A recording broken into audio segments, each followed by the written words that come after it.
What's going on, guys? I'm Tommy and I'm coming at you with an action figure review. Today I'm going to be reviewing Hasbro The Black Series Imperial Remnant Stormtrooper from The Mandalorian and Grogu. I'm not gonna lie, they've been getting me with the marketing on this movie. I have been super excited for The Mandalorian and Grogu, and as time goes on, as we get closer to the movie, my hype is building, and I'm really happy to see that there has been a pretty plentiful spread of toy releases coming out months before the movie drops. This particular Remnant Stormtrooper is a Target exclusive here in the US for 2026. The difference between this one and the mainline Remnant Stormtrooper is that, one, the Remnant Stormtrooper that's mainline comes with some accessories that this one does not, and this one features a brown lower left leg and a brown left bicep armor that the other Imperial Stormtrooper does not. I picked this figure up on a pre-order through Target's app, obviously. The only reason I picked it up through Target is because it was a Target exclusive, and this guy comes in the standard packaging for the Black Series here in 2026. So on the front of the box, we have our Black Series logo, our big plastic window showing you the figure and his accessory. Over here, we have in vertical text the character name,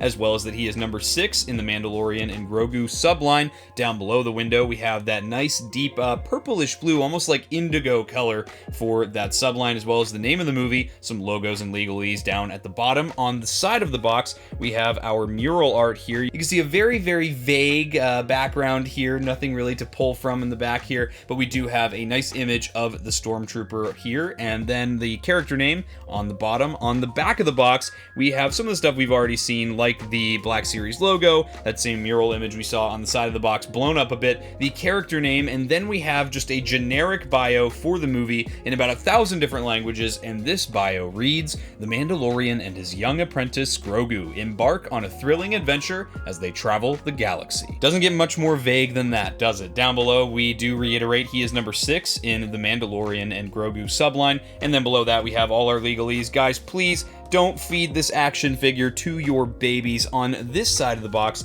we have our wraparound window, wraparound banner, and our Black Series logo again. On this side of the box, even more legalese, and on the top, nothing. That about wraps it up for the packaging on this guy, so let's get him opened and we'll check him out.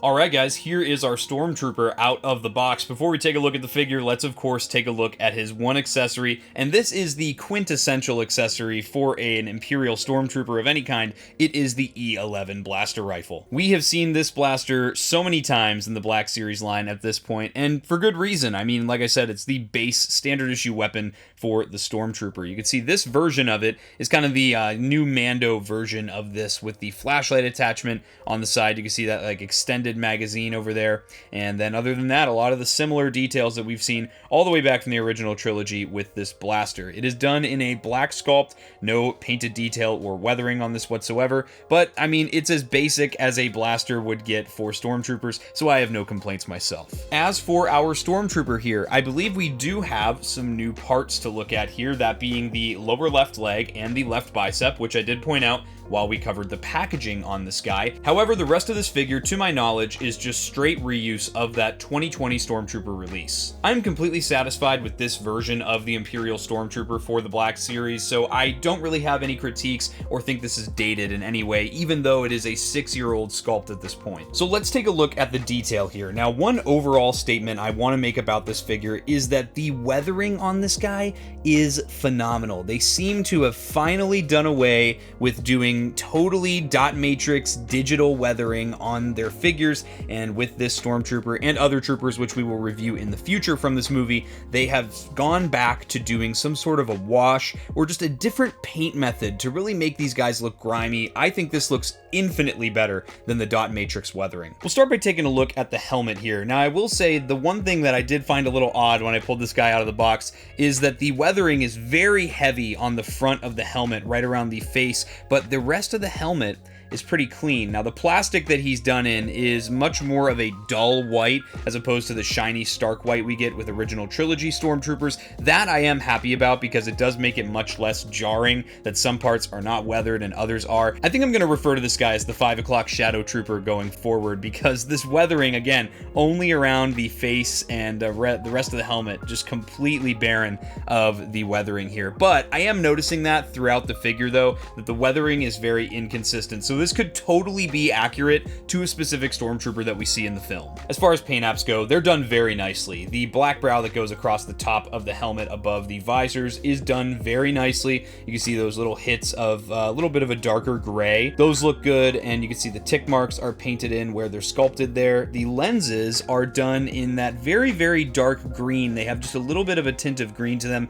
That is a detail we have seen since Disney took over with the Rogue One style Stormtrooper. Underneath all of the weathering on the front of the helmet, we have some black and gray for the frown, and then we have additional black and gray for the chin filters on the front of the helmet. On the back of the helmet as well, you can see a little bit more of those gray details we're familiar with Stormtroopers. So overall, I mean, it looks very nice. As far as the carapace goes, that is a thin, pliable plastic overlay that kind of sits over the torso of the figure, and then that is weathered very, very nicely as well. You can see the back is weathered right around where these little indentations are in the center of the back. As far as the shoulder armor goes, it's Imperial Stormtrooper armor. You can see that it's done on an O-ring system, so it's connected into the torso as opposed to the arm, and that looks good here. Very, again, thin, pliable plastic, and the weathering on those look great too. This is where we have a little bit of an interesting touch here. So this seems to be some sort of band that's, you know, goes over the regular Stormtrooper armor, which you can see underneath it. This is a new sculpted piece for this character, but you can see it's different from what we see on the right arm. That's an interesting touch. I'll be interested to see what the deal with this is, if we see more troopers with this kind of rusted metallic look over their armor. As for the forearms here, you can see again the inconsistent weathering here. There's heavy weathering on the inside of this forearm, but then on the outside of this forearm,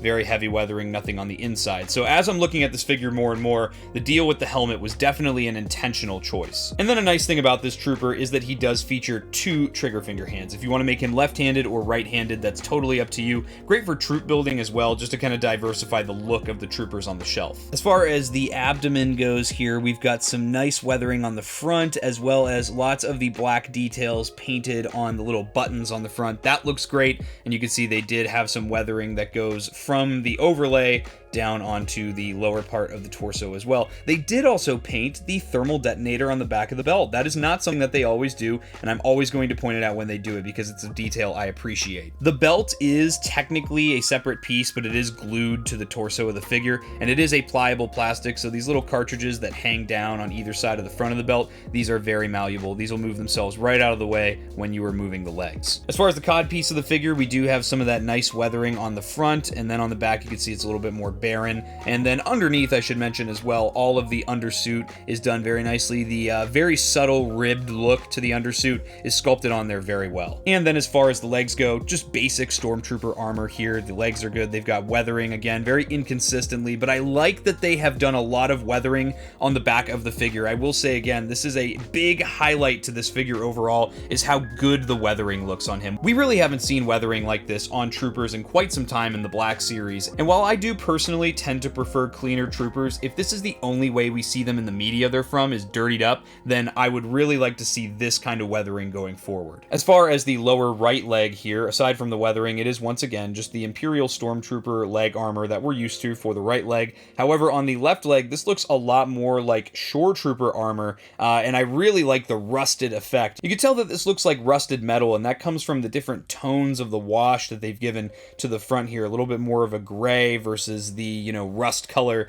to the rest of the armor piece here. It looks nice, and it's, again, a great way to just diversify the looks of these troopers on your shelf. And then down at the boots here, we have just your standard Stormtrooper boots. They did paint the bottoms of the boots in black, just to keep it consistent with a lot of the other Stormtroopers in the line. And aside from that, the looks of this figure are pretty phenomenal. I think I'm actually really impressed, again, by especially the weathering on this guy, and this 5 o'clock Shadow Trooper is definitely a good looking figure in my book. Alright, let's cover articulation here. So if you have any figure that's on this base body in the Black Series, you're going to know exactly what you're getting into. As far as I know, there are no updates to the articulation on this guy. So at the neck, we have a dumbbell joint at the top. So one ball joint goes into the top of the neck, one goes into the head, and then we have an additional ball joint at the base of the neck. That should give you some decent range. So our trooper can look down a decent amount. He can also look up just a little bit here. Got some good tilt, and then we've got some good right and left. We do have butterfly joints that are tucked into the torso,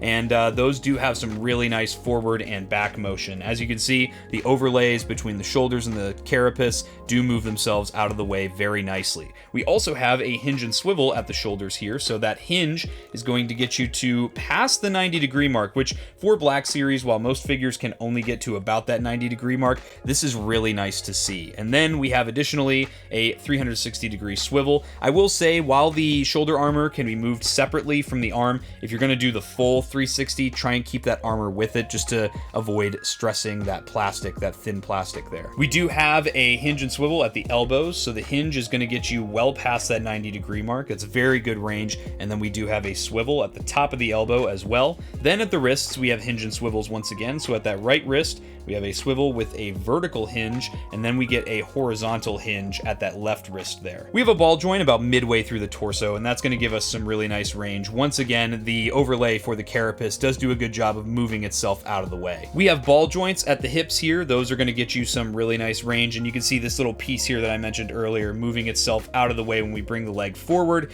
and you can see that with the sculpting of the leg armor, that does not cut into the lower part of the torso and ruin that range of motion. However, if you don't want that tucked look, you do have a thigh swivel, which is cleverly hidden underneath the thigh armor here, and you can swivel this in and out, and you can get this so that the armor isn't overlapping on the side of the figure. We do have a hinge and swivel at the knees here, so that single hinge is going to get you to a little past the 90-degree mark on both legs there, which is good. We do, of course, have a swivel at the top of the knee as well, and then at the ankles, we have our Hasbro classic, the forward-facing pin for rocker, as well as a hinge, which gets you some decent forward as well as some decent back. So overall, this is like the standard for Black Series as far as articulation goes, and I would say it's a pretty great articulation scheme all said and done. So let's get this guy posed up with his blasters and we'll wrap up the review. So the E11 does sit in the right hand very nicely. You can see that the trigger finger fits into the trigger guard perfectly here, and here's just a basic pose for our Remnant Stormtrooper here. He looks pretty good. And then just to show it off as well, you can fit that blaster into the left hand no problem, and it's gonna fit a little bit more loosely, definitely not gonna pass the shake test, but you could still have him hold it in the left hand here and get decent posing with it. Here's a nice little move and shoot pose for our trooper here. It's very easy to get him into that two-handed blaster holding pose and get him looking down the sights of the blaster. Of course, if you want to go with that more original trilogy style of shooting for the Stormtroopers as well, down by the hip, that's very easy to achieve as well, and it looks very natural. And here's a one-legged running pose for our trooper here. I kind of tried to give the same energy as the cover of Star Wars Battlefront, but this is a great figure. He's got a great center of gravity, and the 2020 Stormtrooper really doesn't miss. But with that, guys, that's going to wrap it up for this review. I think this is the perfect kind of store exclusive here in the US. It's a kind of character that is completely non-essential, but if you want to build out your Stormtrooper ranks, especially for this movie, or just, you know, pre-weathered, dirtied up Stormtroopers as well, I think this is a great option. Again, I just want to commend the weathering on this figure. I really like that Hasbro has returned to their older style of weathering, it seems, with this figure as opposed to the dot matrix. I'm not always opposed to the dot matrix weathering. I just think that this has an overall far superior look to that dot matrix weathering style. But with that, guys, I hope you enjoyed this review. If you did and you're not yet subscribed, subscribe to Blitz Transmissions. I've got awesome Star Wars content coming out all the time. If you're an ARC Trooper in my Patreon, you would have seen this review early. If you'd like access to early content, monthly giveaways, and other awesome benefits, the link to my Patreon is in the description below. Become an ARC Trooper for just $4.99 a month. If you're a fan of the reviews I do here on YouTube, or you just want to support the YouTube channel more more directly, you could also check out my YouTube channel membership, Rancor Battalion. For just 99 cents a month, it gives you access to exclusive badges, priority replies in my comment section, you get to vote on what I review next for the channel, just like the Patreon members do, and you get to check out all my reviews early here on YouTube. If you'd like some Blitz Transmissions swag, you could always head over to the Blitz Transmissions Armory over on Printify. Link to that is in the description below, as well as links to my Discord and all my social media. Guys, I hope you enjoyed this review. I'll catch you for the next one, and may the Force be with you. Breaking off all units, fire at will. 1-2, pick a target. Too many, Captain. Watch your stabilizer, Gold 6. Anybody cover me. I got 2 vultures on my tail. Gotta hold them here. Watch your left. I can't shake them. I'm hit. Where's our reinforcement?